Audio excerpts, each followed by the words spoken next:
when Mr. Mann and Stanley are together, they both have their vest on. They're they stay Cold separated. nose. They do pretty much what they're supposed to do, Mm-hmm. despite being best friends. Yeah. But then when the vests come off, they're totally two different dogs. Right. So I think that's a good indicator in itself that he's well behaved. Oh yeah. I mean, So look at him now. He's just laying there. yeah, And he got his vest uh, on. it's yeah, and Ooh. You got hair in my nose, ma'am. and at the opposite end of the spectrum, we have little Miss Annie here. I She just wants to say hi to everybody. think she knows there's a camera. She wants to be in front of it. She probably does. So Oh. it's her world. We're just living in it. So. Yes, it is. Oh. So, tell us a little bit about you. Well, my name is James McGavick, and this is my dog Stanley, my service dog, and we're both graduates of 2025 of Hope Lives Here. Heyo. And we're just very. I feel so fortunate to have gone through the program.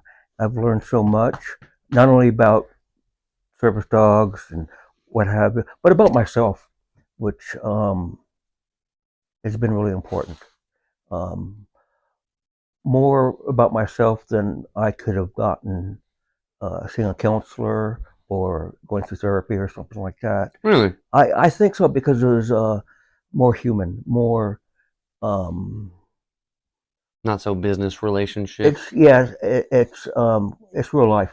Mm-hmm. Okay, and I think that has a lot to do with the success of the program, and it's our success that we've had so far.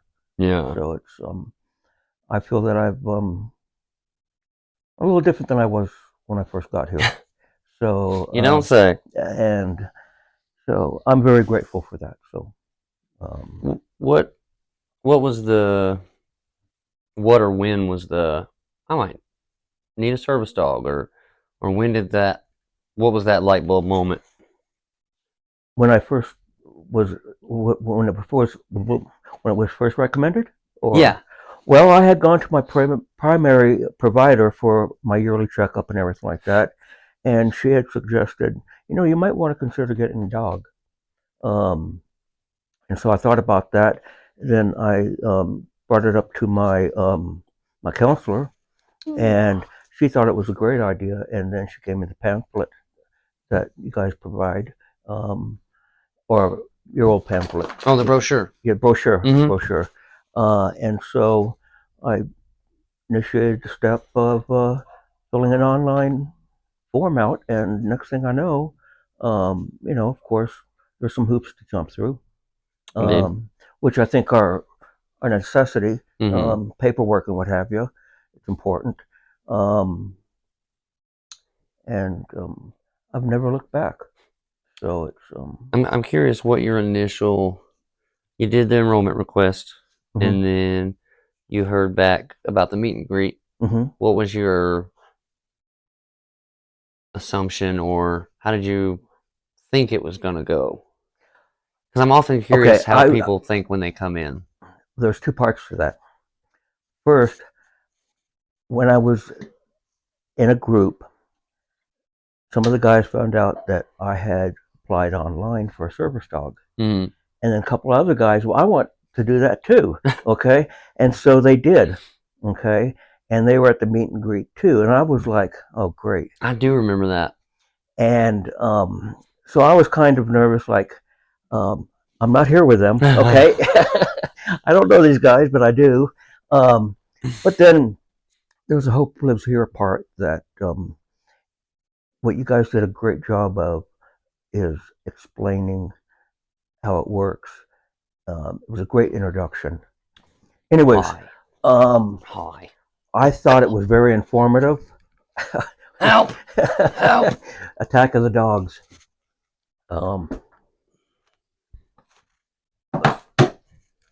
Anyway, anyways, yeah, I thought it was very informative, the meet and greet. It was very well explained. Um, there was some conflict going on that day, but it didn't interfere with the meet and greet. conflict. But I guess Brooke had been gone because she was on her Oh, honeymoon. yeah. Yeah, her honeymoon. That was Uh, that meet and greet. yeah, it was that one. Um, anyways, I think it's a great introduction into what to expect and what have you. Are you guys done? Yeah, no kidding. Okay, crazy. Ugh. He's kind of heavy. Yeah. Okay. He's he's a leaner. He likes to just Stupid. Stupid. um, really Stupid. You stupid. You keep in stupid. contact with people. It's one of the things I like about Stanley is he's very there's a good balance between very lovable Clingy. and well, right now they both need baths, but No. unfortunately it's been so dry and We don't need dusty no and everything bath. like that. I end up in the evenings have to wipe them off with Yeah. a damp towel Mm-hmm. because I don't want to wash them too often. Right. Yeah, so it's they have a nice coats and keep it that way. Um, but no, that's one of the things that attracts me about Stanley is um, his sister has a seat, so he's going to have a seat too. Mm-hmm. But he's not only that way with me, but he is with most people Yeah. um, that he knows. Mm-hmm. Okay. Now he won't be this way if he goes to a Walmart or any place that we Wearing his go. vest, yeah. Yeah, wearing a vest. He just stands right by my side. Mm-hmm. Um, Now I have been approached by some people. Um, Most of the time they have kids, Mm-hmm. and the kids are really excited. And I will sometimes ask them, "Would you like to say hi?" And I've even had some kids, "May I say hi to your dog?" You know, and Mm-hmm. then I'll thank them for asking, and then say yes. Yeah. I So swear it's the people that have young kids or that are better about it than just regular adults that don't have kids. oh, I truly believe so. Okay. Now, on the other spectrum, at other end of the spectrum, um, we have been hit by carts. I think sometimes it's intentional, Really? bumped, and I Like think him or you? no him, and I think that's what they want to do is get a response. Get a Okay, rise out of they're you? yeah, or rise out of me Mm, or even him. right. He'll just get out of the way usually, um, but that really concerns me. Um, I'll just kind of sarcastically say, "Excuse me," Yeah. and so, but that doesn't happen very often. It's happened maybe a few times. Um, there's, of course, you run into all kinds of people, Oh, yeah. and so you never really know what to expect. And that's one of the things that is really where Stanley has really helped me too. Is I feel more confident and that everything's be okay, and I kind of know what to expect with him than on my own. Right. There's a sense of comfort, um, sense it's going to be okay, um, and I know that he's there if I need him. Okay, um, even if it's like we stop and I just pet him a little bit, just that contact. He Mm, has, of course, we do the deep pressure therapy too, where mm. he lays on me, and that just really brings my anxiety down. And um, I didn't really, we didn't really get to that till maybe halfway or towards the latter part of training. That's what I was just about to ask. So you start the program and you start coming weekly. What and when was the the aha moment, you might say? 'Cause everybody has Uh, one. I would have to say that day we were in academy, he was alerting on me by getting up on my lap. We were sitting there in the shoe department, Mm. and Brooke looked at me and she says, "Breathe, James." I had no idea. I mean, it all accumulated right there and then, Right. and it was such a um, it was eventful for me because it made me recognize, oh my gosh, this is it was functioning what it was supposed to be doing. Okay, Right. and but yet since that was my norm, I really didn't realize it, okay, until Brooke pointed it out. And I think back about that, and you know, you would think, well, don't you know when you're anxious or something? And I think that's a big part of it that people don't talk about enough as part of what we do because you've lived like that for how long would you oh, say? oh, for the last 25, uh, probably 30 years. Right. And you become so used to that level of anxiety and stress and all of that that is your baseline and then until somebody points it out, you don't realize that that's how you are. Exactly. And even so, my solution was, while I was dealing with that for 20, 25 years, was to avoid it. Right. Okay. And one of the huge, my go to was isolation. And because that was safe for me. Mm-hmm. Okay. I didn't have to deal with anxiety, I didn't have to deal with people. Um, I would just, if I had to go somewhere, I would. My head's down and I'm just like going where I have to go. And I think And that's anywhere. Sorry to interrupt. That's yeah, anywhere. most anywhere, well, there's large groups of people, mostly. Grocery store. Yeah, department stores. What I could go into a Toot and Totem and Right. say, convenience store. That wasn't that bad because Mm-hmm. that's in and out. But if I had to go somewhere to spend some time, I really didn't like it. Uh, there were no concerts. There were no sporting events I would go to. In fact, it got to the point that I was living in a van traveling around because I could look normal, even though that's not really normal, um, but yet be isolated. Right. Um, so And have a reason for being isolated. exactly, and so that was my. That's I figured that that would be my sense of resolution for my issues. Um, Well, that's how it was in the beginning. But then again, we're creatures of habit. So you start doing that, and then you forget why you even started doing it. And that just becomes your everyday. well, here's the irony about it too. I knew why I was doing it because it made me feel comfortable. Okay, but yet Right. it gets worse and worse. It's one of these kind of like tornado effect things that's swirling on down because the more I did it, the more isolation I would be experiencing. Um, and then it got to the point I would start drinking, okay, Mm-hmm. which then I would get some antidepressants, which is ironic because um, But alcohol that's is depressive. I mean, that's how the but cycle the cycle of goes. destruction goes. Yeah. And so not until I went to this program and completed it and continue to participate in it that you guys kind of like a lifeline in a sense. Um, I've there's a new me in a sense, and so I know that I have to continue um, progress. Okay, it doesn't. It's not like you get a service dog and everything. The world's okay, Right.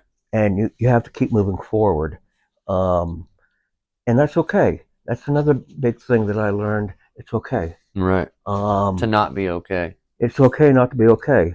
Um, if the key is to do something about it, okay, um, move in a positive direction or what have you. Um, and I think there's a lot of vets out there that they're so isolated in their own world that they don't realize that it's okay. Um, I wouldn't say they're embarrassed. Well, they've been told that it's not okay, too. Well, see that, but that's slowly changing It too. is. It It is. is. That's slowly changing, but not fast enough. Unfortunately, Excuse me. probably in the last 20 years, veteran suicide is what approximately 22 a day. Well, so we did some research the other day for our new brochure that we're Mm-hmm. doing, and they estimate as of 2024 5, I think it was 4, and it was about 24 a day just from suicide, and then another 20 a day adding on accidental overdoses or addiction, what have you. addiction, Yeah. overdoses, alcohol. Hmm. So with those combined, it's actually about 46 a day. And that just blows my mind. Yeah. When you hear those kind of numbers, um, it's kind of scary because I think that, I could have been there. And that's Um, just the VA numbers, not in counting all the veterans who have distanced themselves from the from the VA, VA since exactly. getting out. Yeah. Well, it was hard for me to go back to the VA. Why do you think that is? Well, when I was in the military, I learned that they didn't give a shit about you. Right. Okay, you're just a number, and it gets very impersonal. Mm-hmm. Um, there's some irony to it because you get this closeness, but then you get this separation too. It's kind of an odd thing. I think Mm-hmm. it's unique with veterans. Yeah. Okay, you get closer to your buddies and the people you work with and what have you. But as far as the command level goes, your ultimate job and their goals, not your goals. Right. Right. Okay, Right. um, there's a distinction there that I hate to say this, but they really don't care about you. Needs of the mission. It's needs as a mission, and I understand that now better than I did. Right. Okay, there was a lot of anger that went along with that. Mm. There was, this is not fair. This Right. is messed up. But that's the system that we have. Okay, Especially, I mean, this was how many years ago? this has been. Um, I have to tell my age. I got out about 35 years ago. Wow. But Yeah. then I went from the fire service right into, the military right into the fire service. Right. And that's a whole nother. Well, see, the irony there is there's a lot of ex-military in the Mm-hmm. fire service. Okay, so not only are they bringing those traumas and or those experiences over, but it's a different. The fire department cares about you. They care about the job that you do. Right. You're a Uh, person. you're a person because if you're not okay, you can't do your job. And so it was like a brotherhood, and a sisterhood, I should say, a family of its own. And She's ridiculous. that's why a lot of there's a high divorce rate in firefighters. It's Mm. not because they work a lot, it's because they're home a lot. Normally, they work about 10 shifts a month if they're working 24-hour shifts. Right. So they usually have at least 20 days off. But they like to joke around that it's because they're at home more than they're at work. But one of the ironies there is you get so close um, that it does affect your family life too. Mm-hmm. Um, in my case, in particular, I had a real hard time with my wife. She wouldn't accept. She wanted me to have a 9 to 5 job, come home every day, you Mm. know, Not sleeping up there doing 24-hour shifts. shifts. Yeah, she never. I think she intentionally just she did things to intentionally upset me, hoping that I would quit um, Do what she wanted. and do what she wanted. But that didn't happen. We ended up getting divorced. However, um, there was a lot of things involved in that and everything. But I would say that despite um, what we saw in the fire department and everything like that, our biggest allies were other firefighters. There'd be calls that we would make and come back to the house. That's what we called fire station. It Mm-hmm. was our house. Yeah. Yeah. Um, and sometimes after bad calls, nobody would really talk. But then usually the officer would, hey guys, let's, maybe sitting around the table. What do you guys think about that call? How do you think that we can improve? Right. And even that little communication, somebody had to break the ice. Mm-hmm. And so, but once that ice was broken, we were able to share and, share ideas on how we can improve things and avoid certain situations and what have you. Um, and that that brought people together.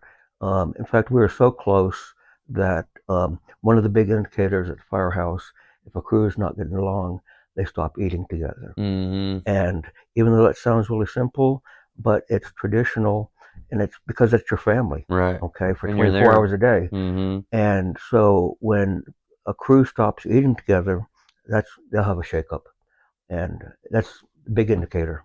And a Um, shakeup a is shakeup, they'll start swapping in and out. houses and stuff. Yeah. Okay. Let's go back to after that light bulb moment. After the light bulb Um, moment, what what did you start doing differently? What changed after that moment with one of y'all? the things that changed was Excuse me. I had a trust in you guys. Mm-hmm. Okay, and I still do. Don't get me wrong. But when Brooke had told me, breathe, James, that that trust followed through to me taking some action towards my anxiety and stuff like that. And um, I think by Brooke mentioning that and me accepting that and taking some actions, that was like nothing I'd ever done before. Mm-hmm. I was just like, oh, this is bullshit, you know. And my solution, oh, let me go isolate. Right. Okay. Um, but everything started to click then because he was alerting on me. He was getting up on my lap and everything, like looking me in the face, like, Right. dude, something wrong with you, okay? I And mean, you probably in the beginning just thought he was not just listening. exactly. Intelligent disobedience. But then I saw a pattern when I would start. Right. I started, getting some help in anxiety area, and was then able to recognize it more. And he would even tell me sometimes before I even got, Oh wow. and I think he detected that beginning of anxiety to Mm. where I wouldn't have noticed it until it was advanced. Getting to a certain Yeah, level, yeah. certain level. And so it it gave me a sense of everything's gonna be okay. And I think that the biggest part of that is that trust you were talking about Hmm. gets built up because without that trust, that breathe James might have felt like an attack, Exactly. I um, like a well, it there's it no felt reason for you to be feeling this way, and that's not yeah, at all how it is. exactly. It actually felt like it's working. Right. That's why it clicked. I saw the motions of it. Mm-hmm. Okay. Um, That it's but yet it possible. kind of had to be explained to me too, that it was my normal, and Right. somebody Right. told me to breathe, because at that point I didn't recognize it. Mm-hmm. Okay. Um, and I think because of that trust, I was able to take it not as an insult, Right. okay, but as something constructive. And this is, hey, this is what I need to address. This is what he's here for. This is what you guys are here for. It made sense, Mm-hmm. and I'm very grateful for that moment. That um, that meant a lot, and I want to thank you guys for that. So Well, of course. Thank you you. know, I know we're all different. You have different challenges with different vets and what have you, but I feel that it's been a real positive relationship, Yeah. and I'm very grateful. Sorry. Um, and I see this as a beginning story for me and Stanley. Yeah. Oh, you too, Annie, of course. What are uh, you? What do you mean by that? Like, what are you looking to do with said new start? this is still all new to me. Yeah, Okay, I mean, I'm not fixed. Okay, I don't know if I'll ever be fixed, we probably but won't. and that's okay. Right. But if I recognize certain things and realize it's okay, and if he helps me, or you guys help me, or that's okay. Mm-hmm. One of the biggest things I think is trust. You know that it's going to be okay. Um, you're not being judged. Right. Okay, I think there's a lot of people, including myself. Okay, that at one point, um, my isolation was I didn't want to freak out somewhere that, what do I do? What will people think? Right. Okay, there's a lot of judgment in this world Yeah. nowadays. Um, And people say, "Well, don't worry about what other people think," and that's the dumbest thing I've ever heard in my entire and life. that's like telling an alcoholic, "Well, just stop drinking." Yeah, yeah. Okay, there's a lot of misunderstanding. Mm-hmm. Okay, and I think there's a lot of misunderstanding uh, with the service dogs in general. Just because they're a service dog, they don't do everything.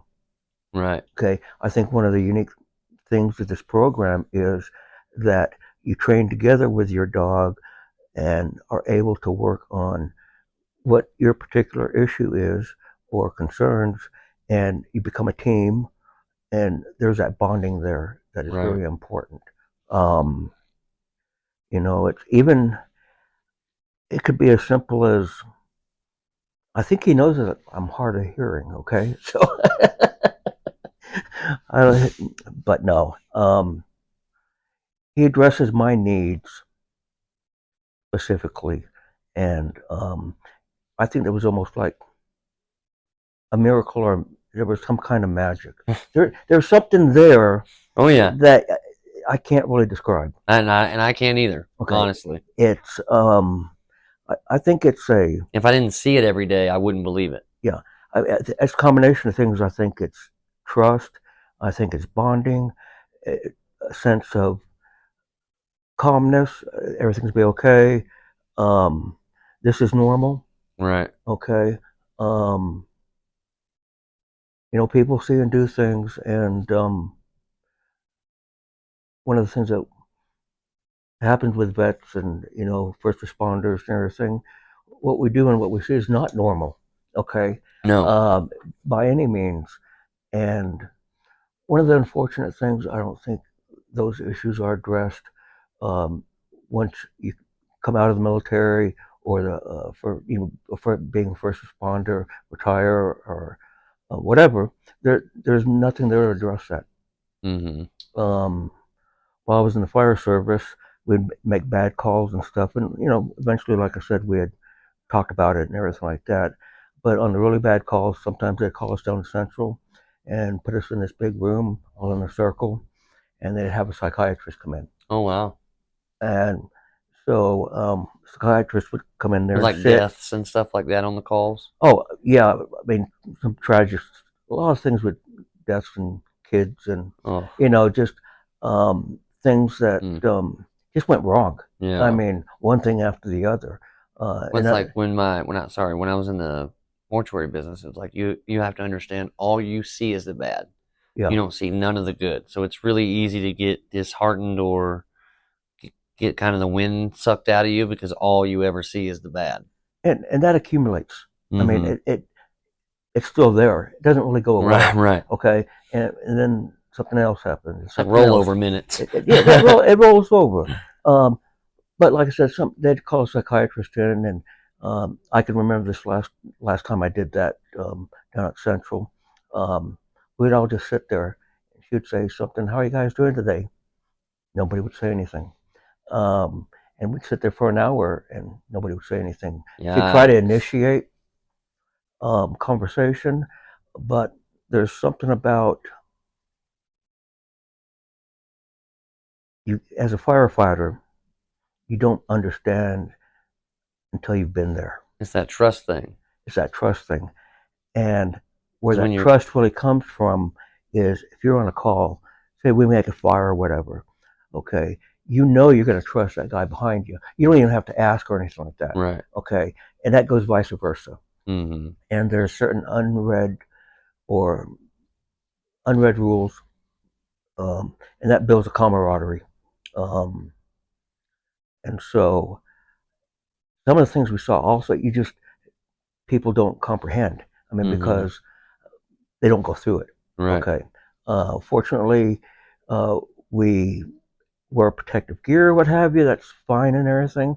But when you knock down a door into a structure fire, you're talking 800, 1200 degrees. You drop to your knees because that's firefighting is done on your knees. That's to stay below the heat and the Smoke. smoke. Yeah. Um, but they don't understand what the result or the outcome of a lot of these things are. And there's other trauma that you share too, um, with the people that this is happening to. Okay, you're sharing the trauma with them, and so how do you handle it? What do you do? Do you get involved on their level? You try to calm them down. What I mean, um, you have to make sure they don't hurt themselves. Right. Um, one of the big things was we would make medical calls a lot, and they would have a DNR, do Mm. not resuscitate. Mm-hmm. Okay, well, you have the family all there. They're saying, well, that no longer exists, Uh-huh. and as professional firefighters, we have to You're bound by that. we're bound by that. And so, what do you do then? Well, the best thing to do is separate the patient from the Family. family. Okay. A lot of times I can't wait till that ambulance gets here to get them in the back of the ambulance. Right. Okay, just that separation. Um, and so you're dealing with the trauma of families. Uh, a young lady that may wake up and she has a blue baby, SIDS. Um, we made those calls too and what Mm. have you. It was a tough. Yeah. I mean, especially when you had kids yourself. Okay. Yeah. Um, but that all builds up, okay, and it stays with you. I have my log book from, well, my son has it now. I gave it to my son. That we call it the day book, and it listed every call Man, that that'd be we cool to ever have a made. copy of that. Yeah, and so, but I can go back to that book.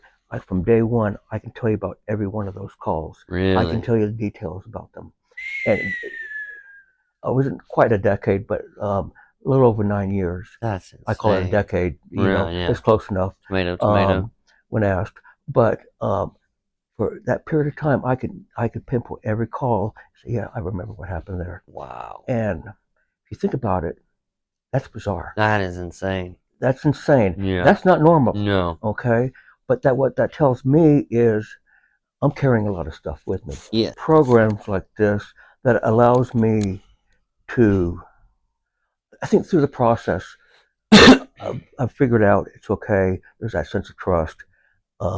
My experience is different from your experience, and or any other vet, but we all have a certain, not an issue, a condition, or what have you, and those vary depending on, PTSD or depression or Right. brain trauma, what Or a have you. combination, which Yeah, is or a combination. most So I veterans. mean, and one of the good things about the program is how it addresses, your specific need. This is not. One size fits all. No, it's not. It's a two on two. Right. Right. Okay, and I think that's really different I like that. than having somebody train your dog and they go, here's your dog, Right. and you don't know him from Adam. Mm-hmm.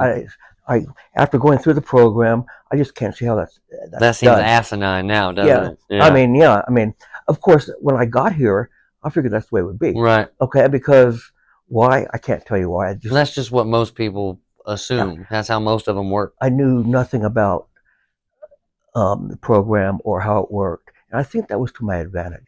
Oh, absolutely. Um, and one of the things I had gotten Stanley before I actually started training and everything like that. Mm-hmm. Okay, and um, From the shelter. that's another story. um, but anyways, where I was going with this is I had gotten Stanley, and I had him for a few weeks before we even actually started. Um, and I was thinking, well, what should I do? That I should do nothing. I don't want to train him because maybe that's not how they train him. Right. So he was just my Stanley. Mm-hmm. He was just He there. was just a nice guy. And so, but that gave us time to bond also, okay? Right. Um, and I think Nice. I'm not realizing that I did the right thing, Right. okay? Yeah.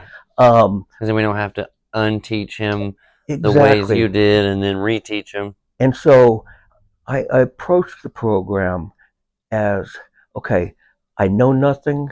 I'll be open minded and I want to see where this goes. Right. I think that's vital too. You Mm-hmm. can't come here. I don't, seeing myself and everything like that. I don't think I could have come here and say, no, well, this is what I think should be done. you know. Well, You'd that's be not working the surprised. program. That's not working the program. Right. Okay. Um, I had to. There was. I had to rely on that sense of trust. I had no reason to not trust you. Right. So that opened the door to trust. Mm. Okay. And I think that trust built more and more and more as I went through the program. He's dreaming. Oh. He's probably chasing a rabbit or something. So he does this. He goes into his modes of Mm. sometimes his paws Yeah, start going like Poncho this. does that. She'll be Yeah, running. yeah. You can see his mouth there too.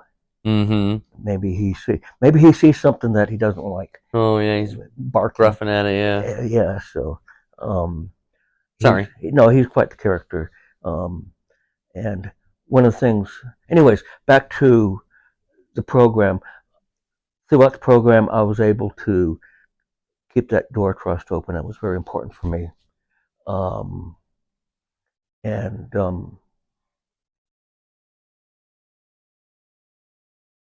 that had to be done.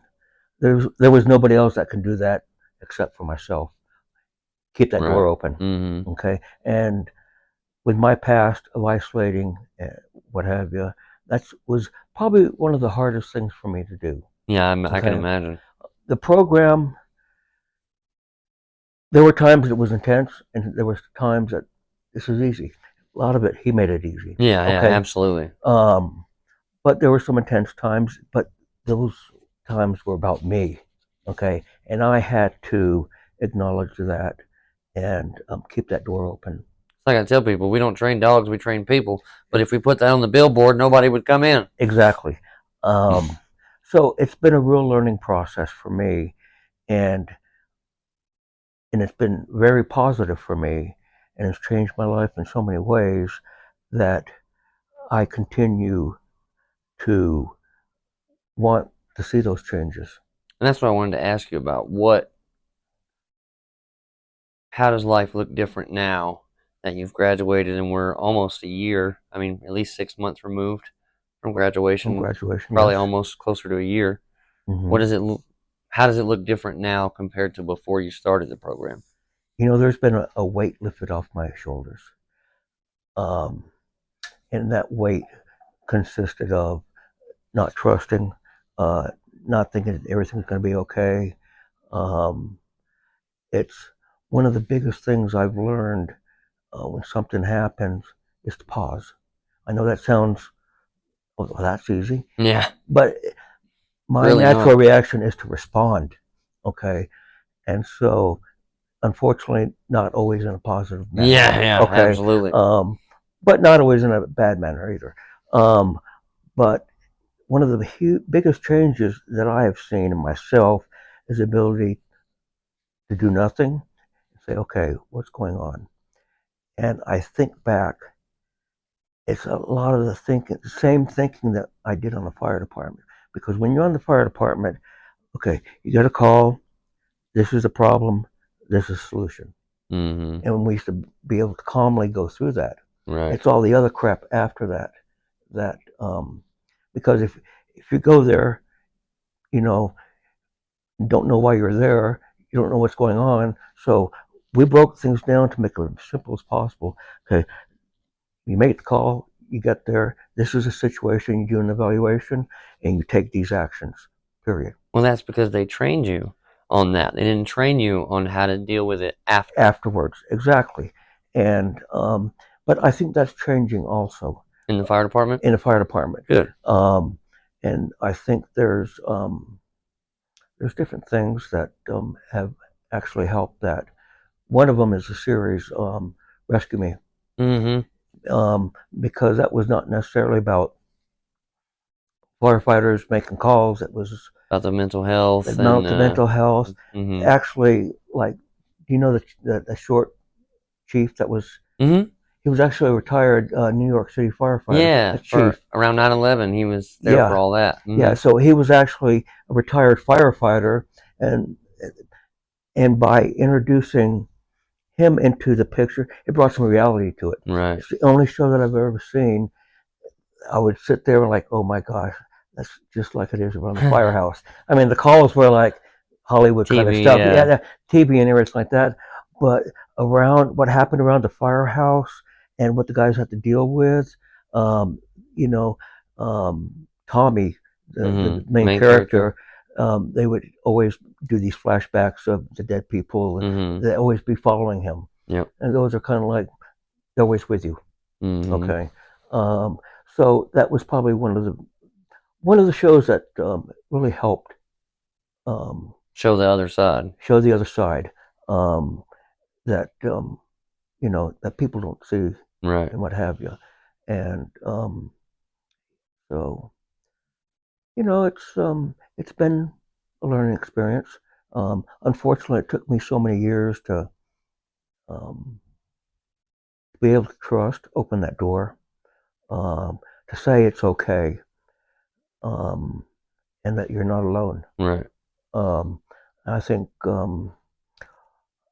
I go to the VA a lot, and I in contact with a lot of vets, and some of them are there because mandated by court, Mm-hmm. what have you. But there's others that are there that they know that something's wrong, they need to do something about it, but there's a sense of distrust. There's a sense of um, do I let them know how I feel Right. um, Without judgment. without judgment? And I think that's um, one of the biggest things that um, these vets don't know is that you're not alone. There's help out there, and it's okay. Mm-hmm. Um, but to open those doors, that's where the real challenge is. Right. Um, and I think now Stanley has really accepted a great deal at the VA, and even the people that I see there at the VA have seen progress in us. So that in itself, I think, Oops. is Forgot that was there. a good selling point in a sense. Right. It's not a commercial thing or anything Mm-hmm. like that, but they see and they connect. Right. And so my hope is that it would give others an opportunity to say, well, that's really cool. Mm-hmm. I want to do that. And I'm not talking necessarily get a service dog, but see positive changes. Right. Um, Trying. you're trying, yeah. Mm-hmm. Of course, that comes along with first acceptance and opening those doors of trust and acknowledging it's okay and that you're not alone. Um, So what are some things that you do now as far as going out in public, speaking, stuff like that that you maybe didn't or couldn't have done before the program? well, this is another area that Hopeless here has really helped me a lot in. Okay, because I've gone and talked to the Boy Scouts or the Mm-hmm. Cub Scouts. Yeah. I've gone and helped fix that fence for another vet Right. or something. Mm-hmm. Um, it doesn't end with walking across stage, Right. graduating.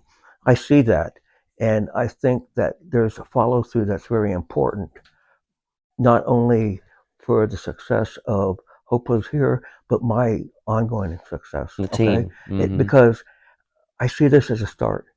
Right. Okay, um, now I know Stanley won't be with me forever, um, but I don't think about that. Right. Okay, Cross that bridge when we get well, to it. yeah, we'll cross that bridge then. However, today things are going good. Okay, life is good. Um, and what was the question? Like, so when you do you go to Walmart during the day now? Do you Oh, wait till 3 in the morning still, or do you go to the mall now? Or it's really funny because when I first started, I guess when it really hit me was when we start to go practice out, go to a restaurant or go to a mm, coffee shop, whatever. Um, I would think I don't remember the last time I'd been out to a coffee shop with other people. Or, wow, I mean, I'd rather go through Starbucks drive through. right, Okay, but I honestly thought about how long has it been? And I couldn't, even a movie, um, it must be 20 years. Um, I think the last movie I went to see was Rio. It's about a parrot, Uh okay, huh. or something like that. Yeah. But I mean, that was a long time ago. Uh huh. And so, um, and this is what I'm talking about. It's all new to me. It's like doors are opening again, and I feel that it's okay. Um, I have him. He's keeping an eye on me. Okay, I know somebody's watching out for me. Mm-hmm. Okay. Beforehand, I kind of had that attitude. They don't fucking care, you Right. know. Um, I kind of had that attitude in the military. The military almost creates that mindset unintentionally. Yeah, but I carried that for a long time. Mm-hmm. Okay, um, but I've learned differently since starting the program, and I don't think it. I think it starts with crossing the stage at graduation. That's an interesting I think that's where it starts. way to look at it. Yeah, I I think the training is learning, and it's a test run. And then the training wheels come off when You you. cross the stage. Right. Okay. Um, I chose to stay close because I feel that I have a lot to learn still. Okay. I keeping my mind open. Okay. Um, You know, you could as do this far as just as good as I do. I'm sorry. I said you could do this just as I can. No, I don't think that. Okay. And I won't say that. You guys are great at what you do. Okay. Well, thank you. Um, I take my hat off to you guys.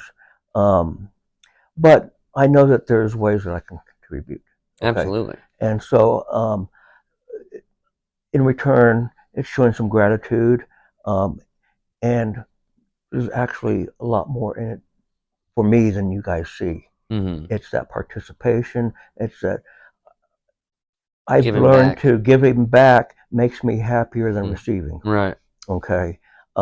Just the involvement, coming around to hang out, whatever, Mm-hmm. asking an opinion, Go fix uh, a fence for a veteran go who fix a can't fence. fix their Oh, fence. yeah, or I mean, those are important, Mm-hmm. okay, because that's life, Yeah.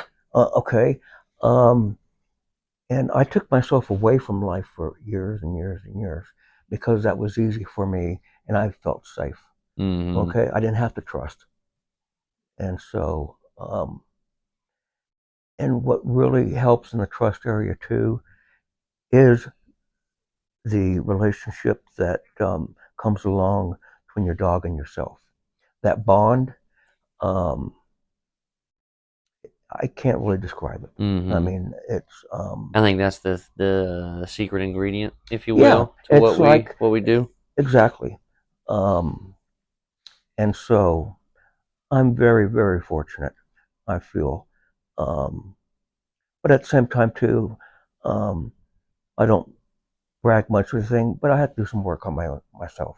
Oh yeah. Um, and I learned that through the process of this training and what have you. I had a certain responsibility from the beginning all through. And I Um, think that's the fork in the road. When you get to that moment, mhm, you either decide I'm going to work on me and try it, or I'm going to just block it out because I don't want to work on me, and then the training starts to fall off. exactly. And I think that's where it starts. Yes. Um, and I think there's a process somebody goes through during the training. Mm-hmm. And that's why I say it doesn't start until after you cross the stage. Right. Okay. That's where the giving back starts. That's where the bond gets stronger. Um, that's where Annie comes along. Okay. I feel Going very crazy. fortunate to have Annie as well. Yeah. Um, but think about it. I wouldn't have her if it wasn't for you guys. Okay. Well, and for you willing to volunteer and just being Now, I here only while that. volunteered to foster her, okay? I mean, even though 45 minutes later, I said I'd keep her. How could but you not keep her? Look at that face. uh, Oh, but yeah. actually, their personalities are What a a lot sweet alike. I think girl. that's why they get along so good. Um, but it's monkey see, monkey do. Yeah. This is what we're doing, huh? This is her world. We're just living in Ugh. it. Ugh. Excuse me, Stanley. Damn it. Come here. Okay. See, I mean, how can you not love that? I mean, I, it's I do different things differently now. Like you were talking about Walmart, I feel confident that he'll watch out for me, and so I don't have to worry about other people. Right. Okay, and so I feel more comfortable around people, but that's been a process.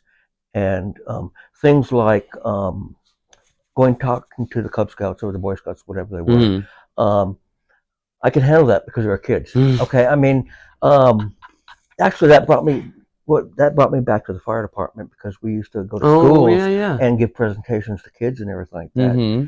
But that was a good reintroduction for me. Right. A Okay, good it, starting point. it was very positive for me. Okay, I didn't feel that um, with you guys there and Stanley there. I didn't feel that sense of should I be here or what do I say? They're What all do I do? staring at me. Yeah, they're all staring at me. I Yeah. mean, or that sense of isolation, loneliness, despite because I could be isolated in a group of people. Right. Okay, that's easy for me to do. Mm-hmm. Okay, um, and so these are part of the things that I've learned and I continue to learn. And so, um, and that's what I'm very grateful for because it has been so positive for me as an individual.